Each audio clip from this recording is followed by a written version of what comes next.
नमस्कार. आपल्या सर्वांचे प्रिय मित्र राहुल काका सध्या वैद्यकीय उपचार घेत आहेत आणि प्रत्येकाच्याच मनामध्ये हीच भावना आहे की त्यांनी लवकर बरं व्हावं. मी असताना त्याची तब्येतीच्या विचारपूस रुग्णांमध्ये आलो होतो.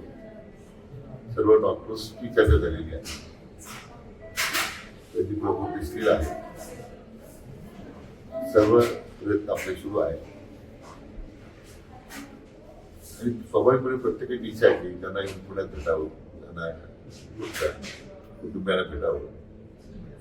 माझ्या निमित्तानं सर्वांनाच विनंती आणि नम्र आव्हान आहे की आपण पुण्यात येऊन आणखी गर्दी करून हॉस्पिटलच्या आणण्या पेशंटची गैरसोय करण्यापेक्षा आणि त्यांच्या वैद्यकीय सेवेमध्ये काही व्यत्यय येण्यापेक्षा आपण प्रत्येकाने आपल्या घरी राहूनच प्रार्थना करावी की ते लवकर बरे व्हावे.